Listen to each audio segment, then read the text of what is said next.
ॐ ज्ञानतिमिरान्धस्य ज्ञानञ्जनशलाकया चक्षुरुन्मीलितं येन तस्मै श्रीगुरुवे नमः। नमो विष्णुपादाय कृष्णप्रेष्ठाय भूतले श्रीमते भक्तिवेदान्तस्वामिन्निति नामिने। नमस्ते सारस्वती देवे गौरवाणी प्रचारिणे निर्विशेषा शून्यवादी पाश्चात्यदेशतारिणे। नमो महावदन्याय कृष्णप्रेमप्रदायते कृष्णाय कृष्णचैतन्य नामने गौरत्वसे नमः। जय श्री कृष्ण चैतन्य प्रभु नित्यानंद श्री अद्वैत गदाधर श्रीवासादि गौर भक्त वृंद। हरे कृष्णा कृष्णा कृष्णा हरे हरे, हरे राम राम राम हरे हरे। हरे Krishna. So we welcome everyone for today's discussion on Srimad Bhagavad Gita.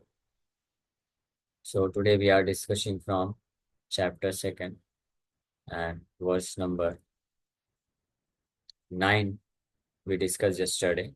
Sanjay Uvacha Evam Uktva Rishikesham Gunakeshah Parantapa Na Yotsa iti Govindam Uktva Tushnim Babhuvaha.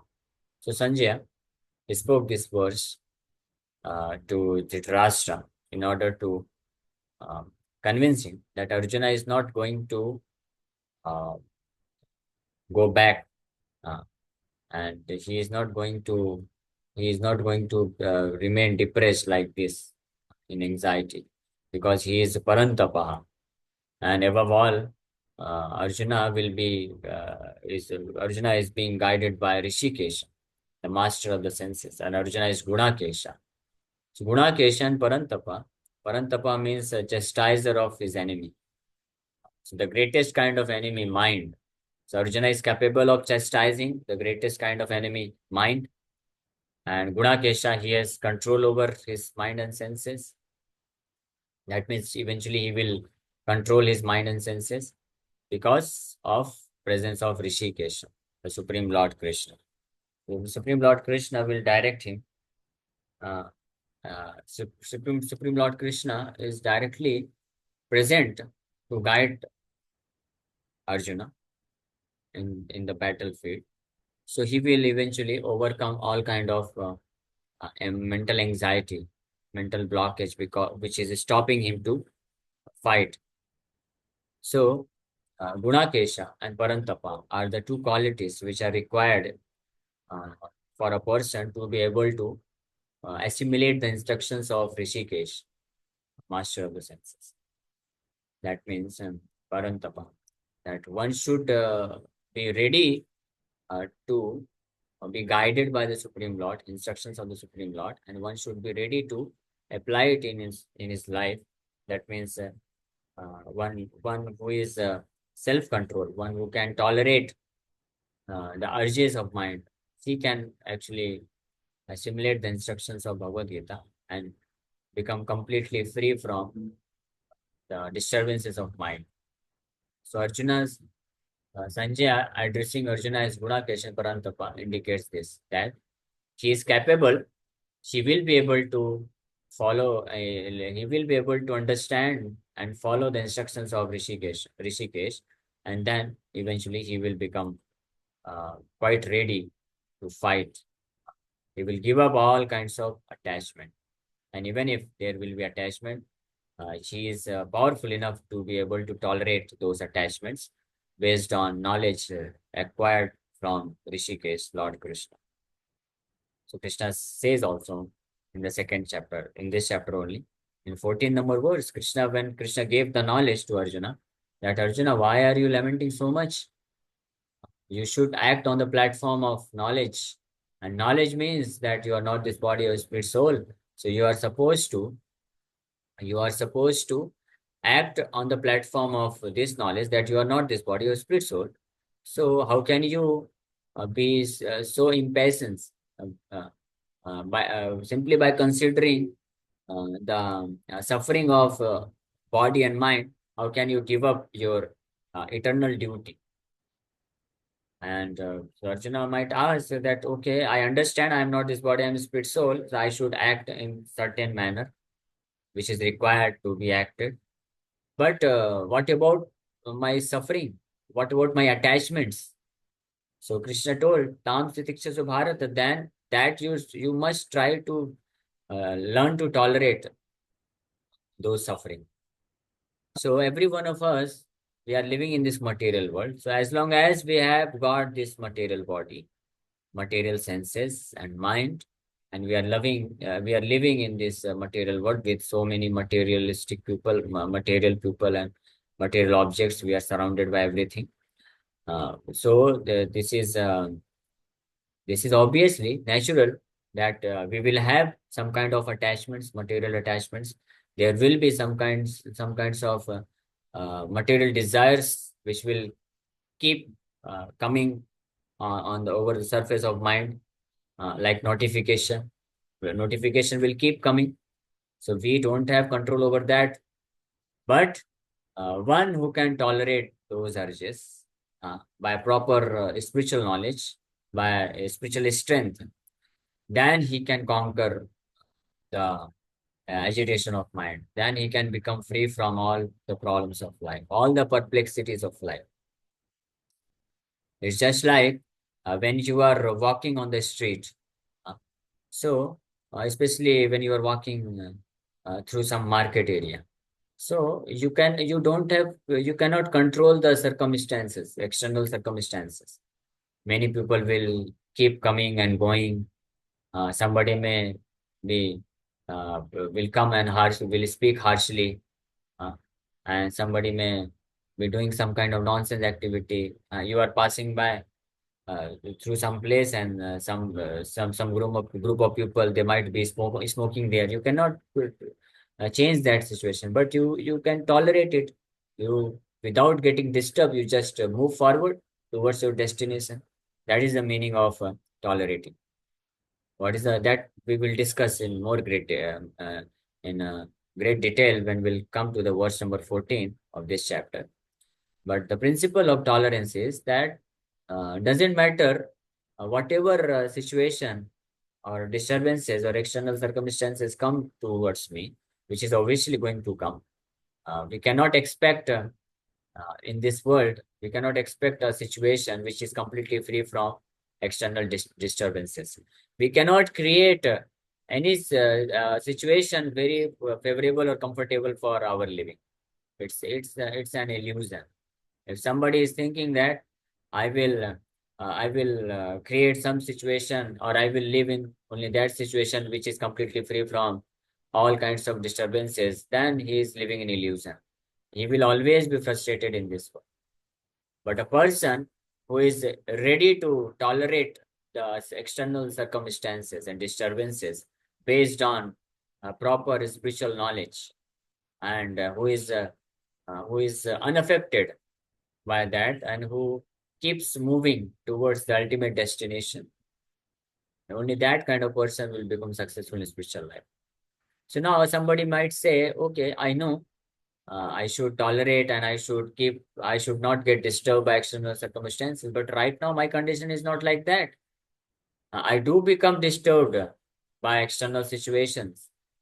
Uh, when the things go wrong in my life, if somebody comes in front of me, uh, who is uh, who is not acting according to me, according to my plan, who's acting against my will, so I cannot tolerate that. I become angry. Or somebody might come in on my way, with whom I become so much attached, so I cannot give up that attachment.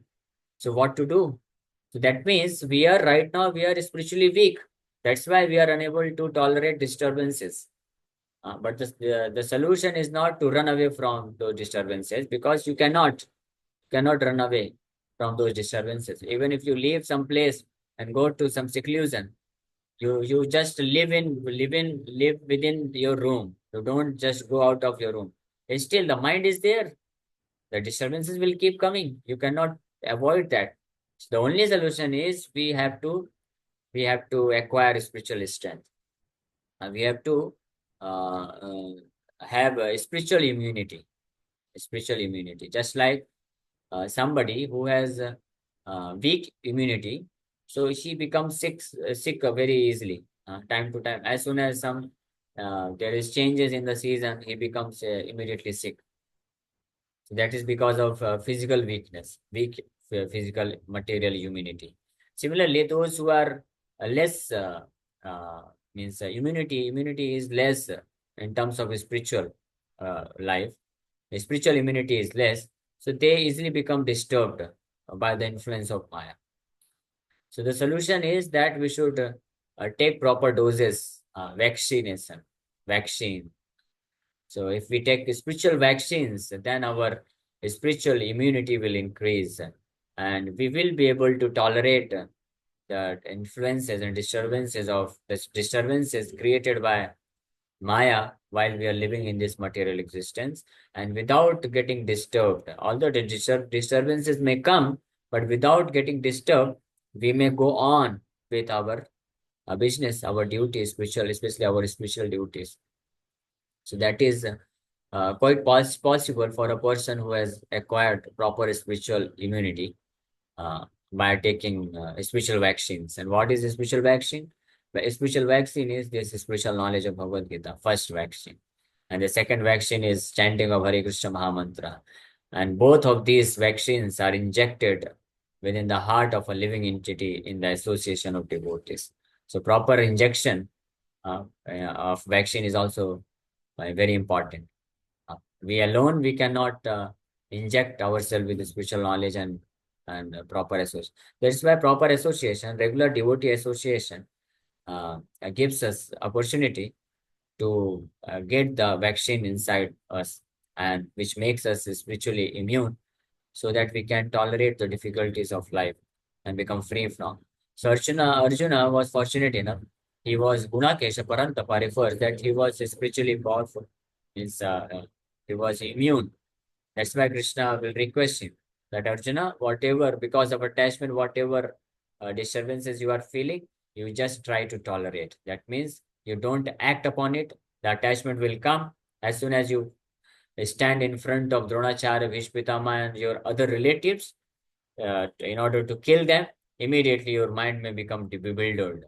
You may feel attachment. You may start remembering your past memories with them, which will pinch your heart, which may give pain to your heart while shooting arrows upon them. But you just try to tolerate with spiritual strength, with the sword of knowledge, with the spiritual knowledge.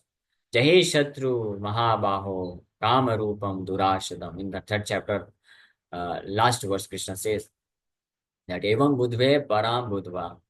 Thus, knowing yourself, thus being established in proper spiritual knowledge, you conquer this insatiable lust. Lust means attachment, material attachment. Any kind of material attachment is actually lust. So you conquer this insatiable lust using your spiritual knowledge, and just try to tolerate it and go on. Similarly, when we are a sadhaka, a devotee who is practicing a spiritual life, who has made his destination, that my destination, my goal of life is to make this human form of life successful, valuable. This human form of life is valuable. So it becomes valuable or successful when one fulfills the goal of his human form of life. The ultimate goal of human form of life is to realize that we are not this body, we are spirit soul, and we are entrapped in material entanglement. Our duty is, our goal is to become free from material entanglement and go back home, back to Godhead. That is our ultimate goal of life. Nate vidu swartha gatim hi Vishnu. Lord Vishnu, Lord Krishna is gati, or goal of life. So on towards this destination, when we are progressing towards this destination, there will be many obstacles in terms of attachment, allurement given by Maya. Various kinds of attachments will keep coming in front of us. So those attachments may even disturb us, may even disturb mind. But tolerating means that we should not act upon those attachments, and we should just go on executing the functions, business of Krishna consciousness, then one eventually overcomes the illusory potential known as Maya. He becomes free from all these things. So Arjuna will become eventually free because Lord Rishikesh or Krishna will give him complete and perfect knowledge. So next, Sanjay is speaking the same verse, that verse number 10. Tamuvacha Rishikesha prahasaniva bharata senayorubayormadhe visidantam idam vacha. So Sanjay says, O descendant of Bharata, that means he is addressing Dhritarashtra. O descendant of Bharata, at that time, Krishna is smiling in the midst of both the armies. He spoke the following words to the grief-stricken Arjuna. So at that time, when Arjuna, the previous verse, Arjuna said, Na yotsa iti Govinda, uktva tushning babhuvaha. Na yotsa iti Govindam. That I will not fight, O Govinda, I will not fight. Speaking like this, he became silent. So and because in the verse number 7, Arjuna completely surrendered to Krishna. So Krishna says like, then Krishna, seeing the situation of Arjuna, that Arjuna is very much affected by material attachment, but he is a very nice devotee, he is a very nice friend of mine. He has now surrendered fully himself to me, accepting himself as a disciple, accepting me as his spiritual master. So Lord Krishna became very pleased with this decision. That's why he is Lord Krishna. Uh, Sanjay is saying, seeing the Arjuna situation and how Arjuna has surrendered to Krishna, Lord smiled a little bit. He smiled. Why is he smiling? Because Lord knew that Arjuna is affected by material attachments, and as a friend, he cannot actually take my guidance fully. But now he has become ready to surrender unto me. He has agreed to become a disciple. So seeing this attitude of surrender, Krishna is smiling. Similarly, when a devotee, when anybody in this world, although we are influenced by material energy, influenced by material attachments, Maya, we may be fully into Maya, but if we decide ourselves, if we decide sincerely to surrender unto the lotus feet of Krishna, and we decide to abide by the instructions of the Supreme Lord, which comes from a bona fide spiritual master. For us, Krishna means bona fide spiritual master. So if we surrender to a bona fide spiritual master, surrender means whatever he will say, the spiritual master will say, I will follow, even if it does not suit my intelligence, my mind, mental condition, my physical condition. Even if it does not suit, still whatever will be instructed, I will follow. If somebody is not willing to actually follow the instructions, then that means he has not surrendered yet. And that means he still has to remain in the illusory conception of life. Still, he has to remain in Maya. But a person, although he may be in Maya completely, but if he surrenders to one of his spiritual master to be guided by him perfectly in terms of spiritual knowledge in the Bhagavad Gita, then he can immediately become free from all Maya. And at that time, the spiritual master or the Supreme Lord Krishna, they become very jubilant, happy, and they become pleased and they smile with pleasure because they understand now this disciple will become free from all Maya and he will become very properly situated. So Krishna also could understand the future of Arjuna.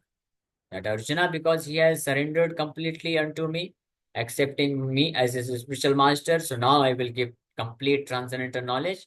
And Arjuna, without argument, he will not give any excuse that I cannot follow Krishna, your instruction, because of my such and such situation. My body is not supporting, my mind is not supporting. These are all excuses given by a person who is unwilling to become free from Maya, who is unwilling to surrender. Only those kind of people will give his excuses. Why you are not able to chant 16 rounds?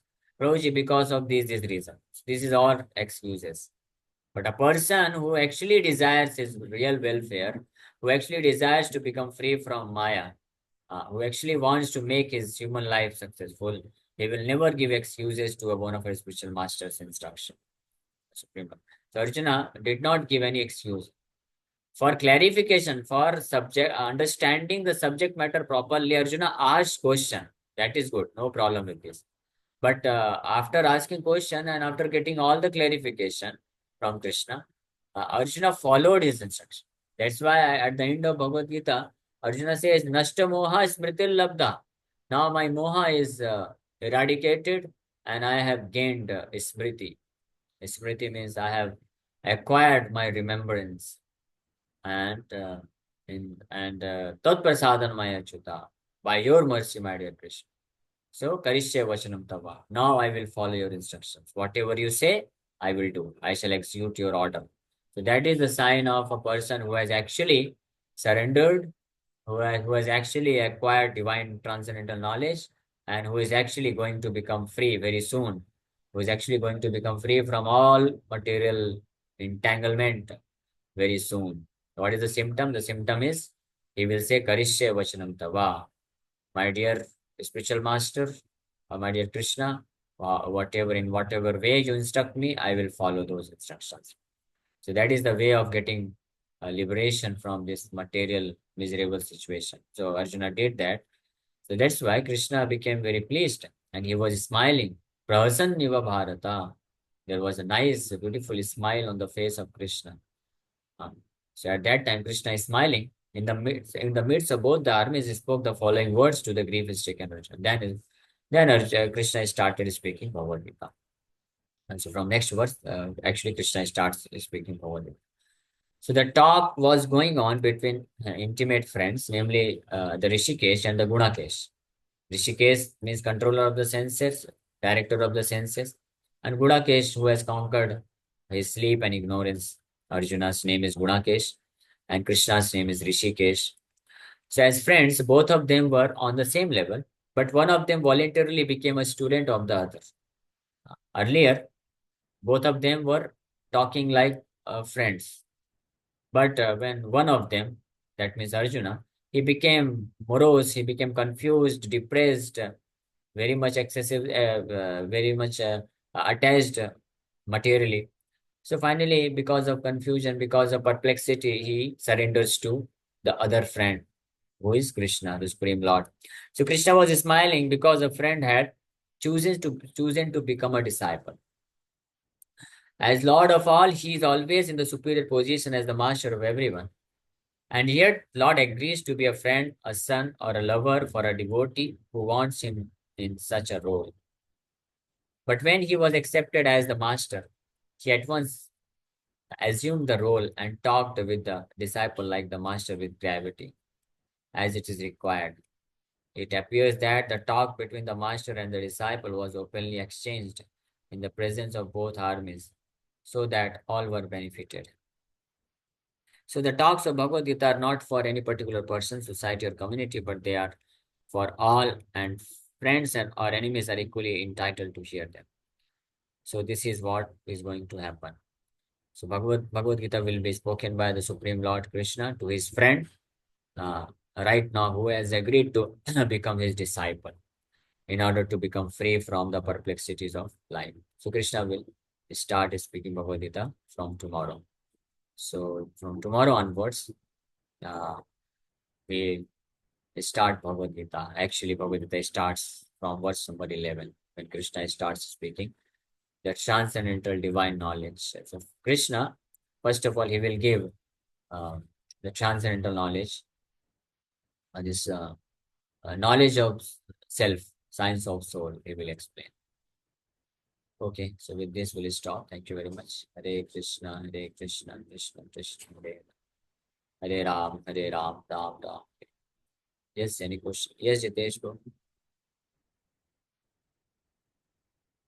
हरे कृष्णा प्रभु जी, दंडवत प्रणाम। Hare प्रभु जी, Krishna. मुझे आज किसी ने 15वां अध्याय के लिए specially पूछा, तो ऐसे मुझे अध्याय की सब तो याद नहीं रहता कि कौन से अध्याय में क्या लिखा हुआ है, पर अगर मुझे पढ़ने का मौका मिलकर बता सकूं तो बता सकता हूँ। बट 15वां अध्याय स्पेशली क्या बारे में है, अगर एक लाइन में कहा जाए तो?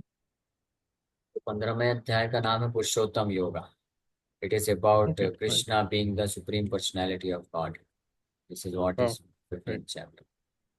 Hare Krishna. बिल्कुल, Any धन्यवाद other गुरु जी। question? हरे कृष्णा।